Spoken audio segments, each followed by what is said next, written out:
오늘 우리가 읽은 성경 부분 말씀을 한마디로 조리면 이렇게 말할 수 있습니다. 성도는 하나님 나라를 위하여 수고하며 그 뜻을 이루어가는 자이다. 성도는 하나님 나라를 위하여 수고하며 그 뜻을 이루어가는 자이다. 골로새서의 키워드는 그리스도의 중심성입니다.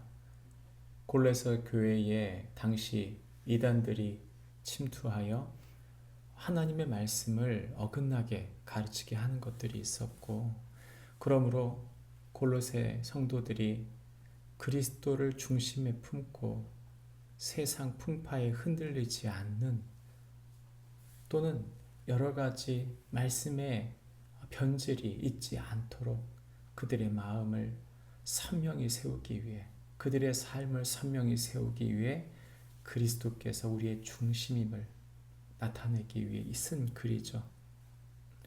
이 골로새서의 마지막 부분에 해당하는 오늘 우리가 읽은 성경 본문을 읽어보면 우리와는 별로 상관이 없는 이야기처럼 느껴지는 이야기들처럼 느껴집니다. 우리가 사역자가 아니기에 사도 바울이 당시에 있었던 사도 바울의 선교팀 또는 사도 바울의 동역자들에게 해주고 있는 이 이야기, 또 그 문화는 우리에게 별 상관없는 것처럼 느껴지지만 사실 그렇지 않습니다.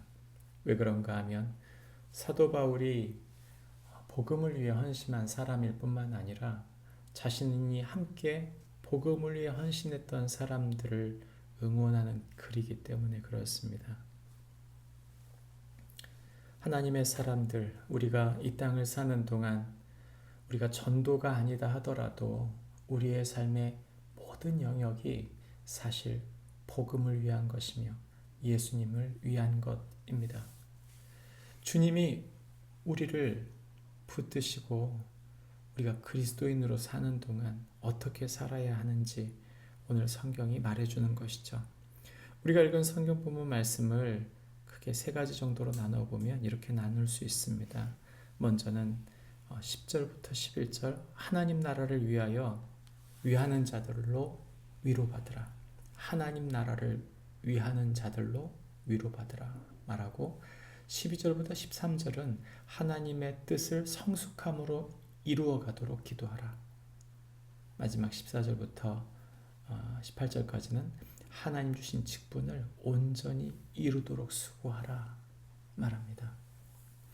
사도 바울과 함께 했었던 사람들, 그들은 하나님 나라를 위하여 함께 일하는 자들이었습니다. 사도 바울이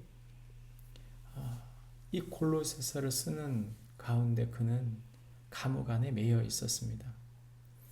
매여 있는 사도 바울, 그러나 그를 위로하는 그 하늘의 위로는 다른 어떤 소식이 아닙니다. 그것은 바로 하나님 나라를 위하는 사람들이 자신의 주변에 있었다는 것입니다. 그저 먹고 살기 바쁘고 자기밖에 모르는 그런 신앙생활이 아니라 그 마음 중심에 선명한 하나님 나라를 향한 열정과 헌신이 그의 삶에 있었고, 그 삶을 동일하게 살아가는 그런 사람들이 주변에 있었다는 것이죠. 나의 삶이 하나님 나라와 그 의를 구하고 있는가? 이 질문에 답할 수 없다면 우리는 이미 길을 잃어버린 그리스도인들입니다. 사도 바울은 또한 에바브라를 통해서 에바브라가 어떤 사람인지를 이야기하는 동안 하나님의 뜻을 성숙하게 이루어가는 사람임을 이야기하고 있습니다. 하나님의 뜻을 성숙하게 이루어갈 줄 아는 사람, 그것을 위해 기도하는 사람, 그가 에바브라였는데 그것은 우리 모두에게 아주 중요한 지표라고 이야기해 주는 것이죠. 우리의 기도의 초점은 어디에 있습니까? 무엇인가가 이루어진다고 하는 것, 병이 고쳐지고 우리의 삶이 트이고 우리에게 주신 소중한 자녀와 또는 우리에게 맡겨주신 사람들이 세워지는 그 모든 일은 무엇을 위한 것입니까? 그리스도의 뜻이, 그 하늘의 뜻이 이루어져 갈 수 있도록 하는 것입니다. 단순히 병났고 조금 더 우리의 삶이 안락해지는 것이 목적이 아니고, 그 안에 하나님의 뜻, 그것을 통해 이루시고자 하는 하나님의 뜻이 그리스도를 닮아가는 주님의 사람으로 우리가 과정을 세워가고 있는가 하는 것입니다. 만약 그 과정에 하나님의 뜻, 우리가 그리스도를 닮아가고 있는 것이 없이 그저 하나의 응답으로만 우리가 생각한다면, 그저 하나 내가 기도한 것이 이루어지는 것으로 생각한다면, 그것은 하나님께서 우리에게 주신 소중한 일들을 낭비하는 것입니다. 마지막 세 번째는 사도 바울은 주 안에서 받은 직분을 삼가 이루라고 말합니다. 하나님께서 내게 주신 직분이 있습니다. 목사님, 저는 아이들을 키우는데요. 목사님, 저는 그저 교회 바깥에서 돈을 벌기 위해 일하고 있는데요.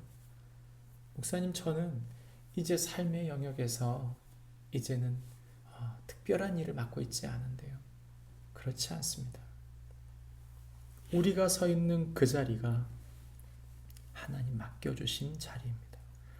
하나님 맡겨주신 사람들, 하나님 맡겨주신 일들, 그 일을 온전히 이루고 수고하라고 말하는 것이죠. 이 온전히 수고한다는 말이 무슨 말입니까? 그것은 그 안에 매여있는 그 속에서 성령의 인도함을 받는 삶을 살라는 것입니다. 그저 자녀 키우는 것, 내가 어쩔 수 없이 키우는 것이 아니고 하나님의 뜻을 이루는 하나님의 사람을 세워가는 일이죠. 돈을 버는 일이 아니라 그 일 속에서 하나님의 부름을 받고 그 매임 속에 성령의 인도함 받은 대로 하나님 나라를, 주의 복음을 위해 사는 것입니다. 예수님께서 공적인 생애, 공생애를 살기 전, 사역하시기 전 예수님은 매이기로 작정하셨습니다. 그 매임은 무엇입니까? 마태복음 4장 1절부터 2절에 이렇게 나옵니다. 그때에 예수께서 성령에게 이끌리어 마귀에게 시험을 받으러 광야로 가사 40일을 밤낮으로 금식하신 후에 줄이신지라. 예수님은 그 시험, 그 매임에 있는 동안 성령께 이끌렸습니다. 우리의 삶이 그분께 이끌릴 때 내가 매인 곳, 내가 서 있는 곳이 그저 어쩔 수 없이 와 있는 곳이 아니라 하나님의 성령이 일하는 곳, 하나님의 성령이 하나님 나라를 위해 그리스도의 사람들을 세우고 그리스도를 닮아가는 사람들로 세워가는 과정으로 그 뜻을 이루기 위해 우리가 부르심 받은 것이죠. 하늘의 뜻을 우리가 머물고 있는 그 자리 속에 이루어가는 축복이 저와 여러분에게 있기를 바랍니다. 기도하겠습니다. 하나님 아버지, 우리가 서 있는 그 자리, 매여 있는 자리, 하나님, 우리가 만나고 우리가 함께 하고 있는 사람들, 함께 하는 일들 속에 하나님 나라와 그 뜻을 이루어가게 하여 주옵소서. 예수님의 이름으로 기도합니다. 아멘. 하늘에 계신